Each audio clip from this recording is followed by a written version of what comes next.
Hello everyone, welcome back again to Salim की tutorials. आज के इस वीडियो में हम डायरेक्ट सेकेंडरी इंजीनियरिंग के लिए जो भी स्टूडेंट्स डिप्लोमा के बाद, बीएससी के बाद या डिप्लोमा इन वोकेशनल के बाद एडमिशन लेना चाहते हैं, उसका रजिस्ट्रेशन का प्रोसेस किस तरह से करना है, किन किन बातों का ख्याल रखना है रजिस्ट्रेशन करते वक्त, और कौन से चीज़ें जो है यानी वेरिफिकेशन करते वक्त आपको क्या ख्याल रखना है, इन सारी चीज़ों के बारे में इस वीडियो में मैंने बताया है। तो इस वीडियो को एंड तक देखिएगा ताकि आपके सारे डाउट्स से क्लियर होने वाले हैं। चलिए वीडियो को स्टार्ट करते हैं। Direct second year engineering admission के लिए गूगल पे टाइप करिए DAC 2023। तो यहाँ पे फर्स्ट वाला जो लिंक आ रहा है न्यू रजिस्ट्रेशन फॉर कैंडिडेट्स, उसके ऊपर क्लिक करें। उसके बाद में आपको कुछ इस तरह से इंटरसेक्शन आएगा, तो आपको न्यू रजिस्ट्रेशन फॉर कैंडिडेट्स पे जाना है। उसके बाद में यहाँ पे आपको पूरा नाम, आपका ईमेल आईडी, मोबाइल नंबर, उसके बाद में स्टेट और डिस्ट्रिक्ट का नाम डालना है, पासवर्ड सिलेक्ट करना है और उसके बाद में रजिस्टर बटन के ऊपर क्लिक करना है। ये सारी प्रोसेस मैं कर देता हूँ। सारी डिटेल्स फिल करने के बाद फिर से एक बार आप चेक करिए आपका स्पेलिंग मिस्टेक, आपका ईमेल आईडी और मोबाइल नंबर। याद रखिए मोबाइल नंबर आपको अच्छे से यहाँ पे पुटअप करना है, उसी के ऊपर OTP आएगा और OTP के बाद ही आपको पूरा का पूरा एक कंफर्मेशन आएगा। यहाँ पे एक पॉपअप मैसेज आएगा, ओके करिए। उसके बाद में इस तरह से आपको OTP चला जाएगा, OTP आया होगा उसको पुटअप करिए। उसके बाद में सबमिट बटन के ऊपर क्लिक करिए। ठीक है, तो आपका रजिस्ट्रेशन यहाँ पे आ जाएगा। तो उसको अच्छे से क्या करिए, आप उसका फ़ोटो ले लीजिए उस रजिस्ट्रेशन ID का। उसके बाद इस ID को आप कॉपी करिए, ठीक है, और click here to for login. उसके बाद में फिर से यहाँ पे वो पेस्ट करिए लॉगिन ID, जो आपने पासवर्ड सिलेक्ट किया है उसको आप यहाँ पे डाल दीजिए। ठीक है, यहाँ पे कैप्चा कोड में फिर से पूछा जाए। उसके बाद लॉगिन के ऊपर क्लिक करिए। उसके बाद इस तरह से आपका जो एप्लीकेशन है ओपन हो जाएगा। उसके बाद में आपको सिलेक्ट स्क्रूटिनी मोड करना है।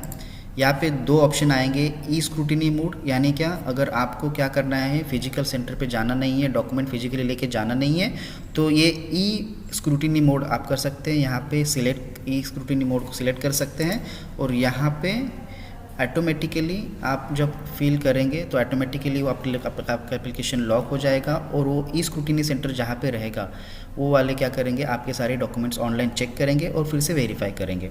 ठीक है, अगर आपको फिजिकल वेरिफिकेशन करना है डायरेक्टली जाके तो आप ये मोड भी सिलेक्ट कर सकते हैं, जैसे मैं सिलेक्ट कर रहा हूँ फिजिकल सिक्योरिटी का स्क्रूटिनी का मैं सिलेक्ट कर रहा हूँ। तो यहाँ पे कुछ इस तरह से ऑप्शन आ जाएगा, डिस्ट्रिक्ट, FC, डेट। तो आप यहाँ पे आपका जो डेट है जहाँ जब भी आपको करना है वहाँ पे आप कर सकते हैं। जैसे मैं अभी सिलेक्ट कर रहा हूँ पुणे, FC सेंटर का लिस्ट आएगा तो वहाँ पे आप देख सकते हैं बहुत सारी लिस्ट है। तो मैं यहाँ पे ये वाला ऑप्शन सिलेक्ट कर रहा हूँ। उसके बाद में आज ही मुझे क्या करना है, ये पूरा का पूरा प्रोसेस कंप्लीट करना है। तो मैं 11 से 12 का सेशन सिलेक्ट कर रहा हूँ जो मुझे फिजिबल रहेगा। उसके बाद में मैं सबमिट करूँगा।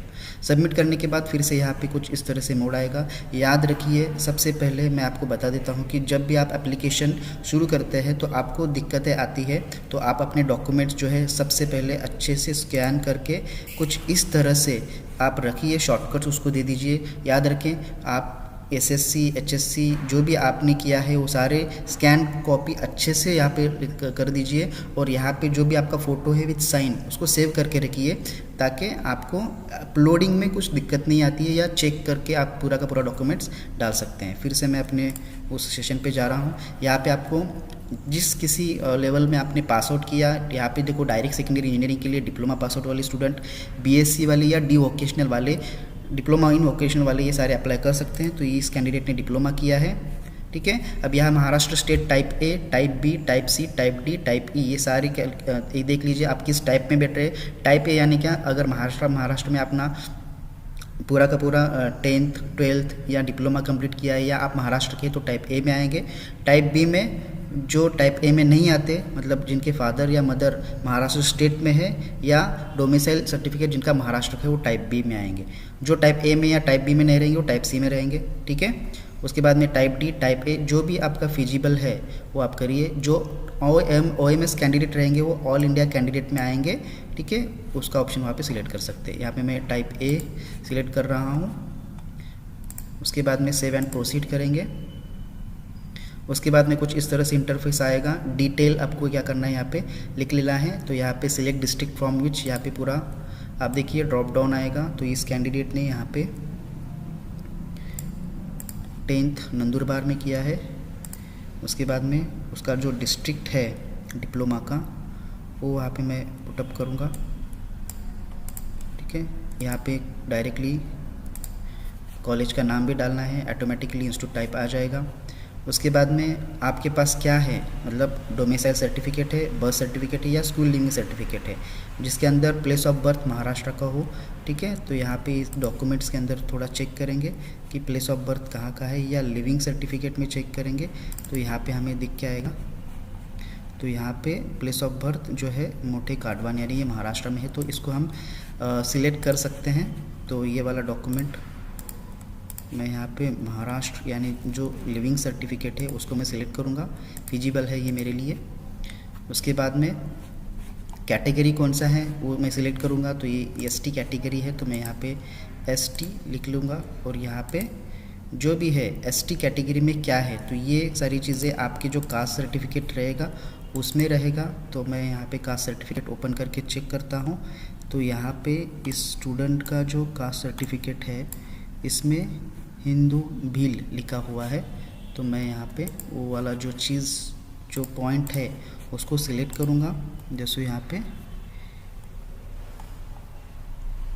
ओके ये भील ये सिलेक्ट हो जाएगा। उसके बाद में इसके पास कास्ट सर्टिफिकेट या कास्ट वैलिडिटी अवेलेबल है, applied but not received, not available, ये 3 ऑप्शन है। अगर आपके पास अवेलेबल है तो अवेलेबल करिए।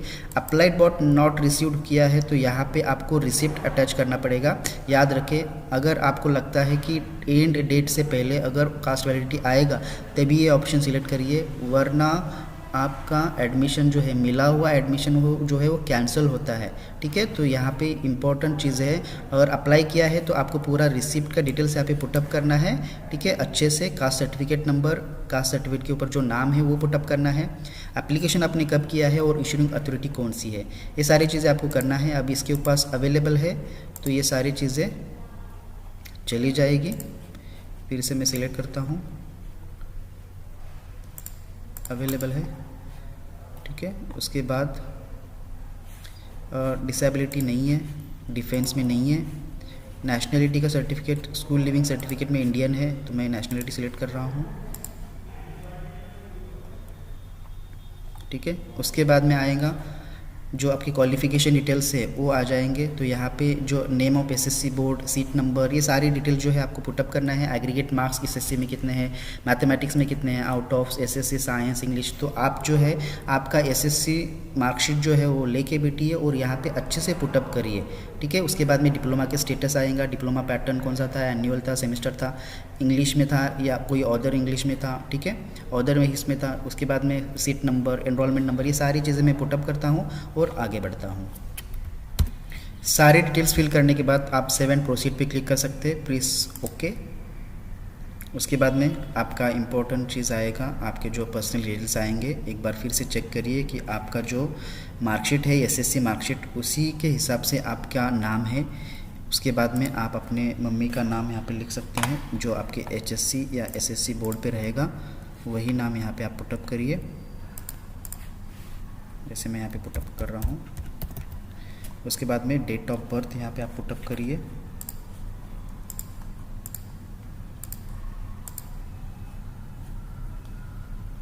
उसके बाद में आप अपना जेंडर सिलेक्ट करिए, कंफर्म करिए।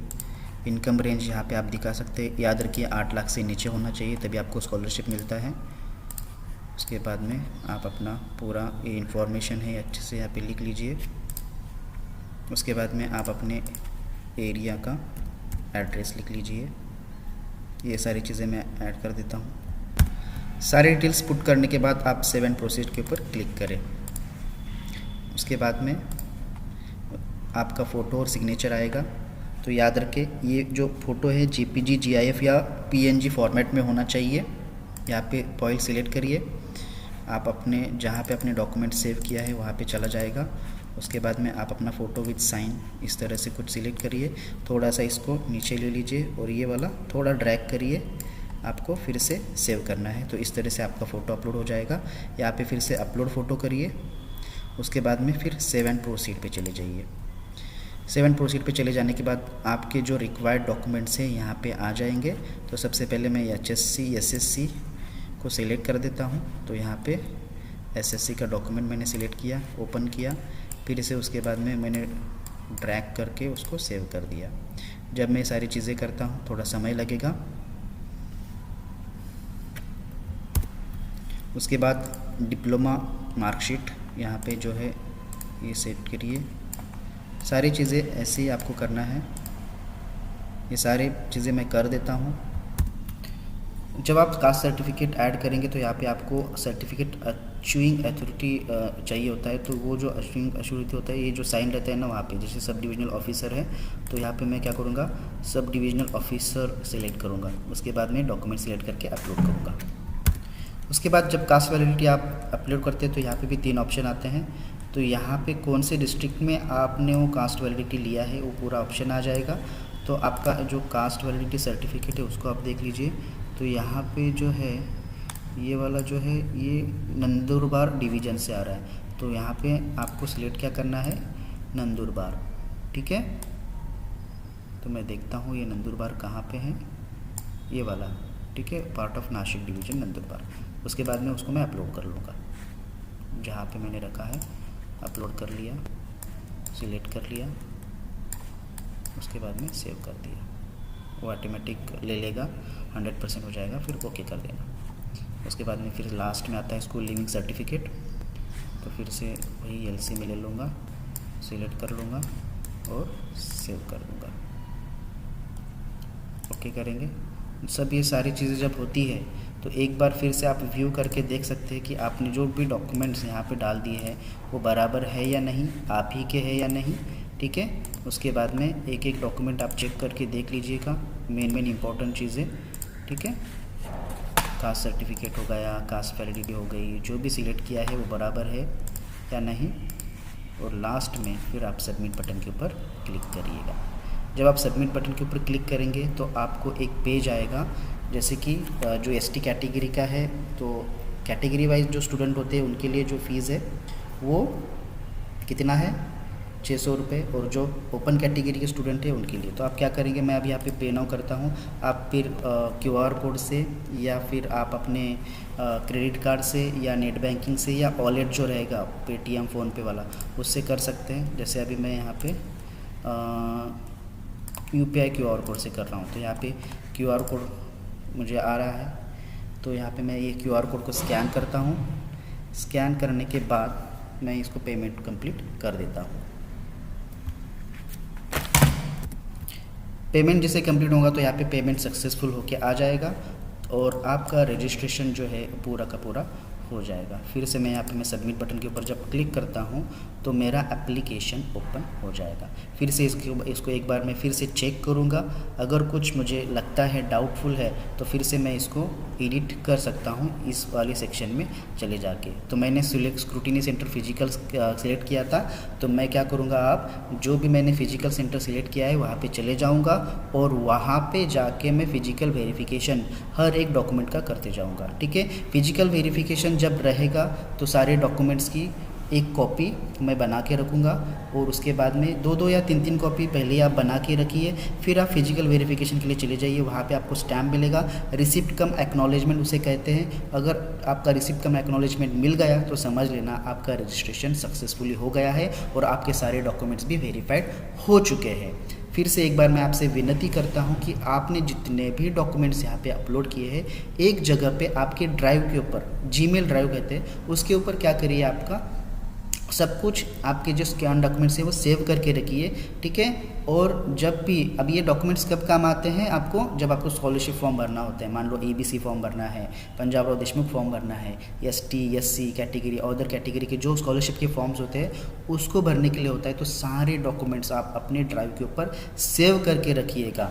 ठीक है, जितना हो सके उतना नंबर ऑफ़ कॉपीज़ बना के रख लीजिएगा ताकि वो आगे स्कॉलरशिप फॉर्म भरते वक्त काम आते हैं। नहीं तो क्या होता है, फिर आप फिर से डॉक्यूमेंट लेने के लिए कॉलेज में जाएंगे, वो डॉक्यूमेंट कहीं और चला जाता है, वेरिफिकेशन के लिए आपको डॉक्यूमेंट नहीं मिल पाते और आपका EBC फॉर्म या अदर स्कॉलरशिप का फॉर्म जो है ना वो भरना रह जाता है।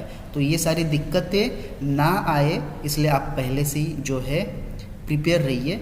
ठीक है, तो चलिए मिलते हैं नेक्स्ट वीडियो में, तब तक अपना ख्याल रखें। धन्यवाद।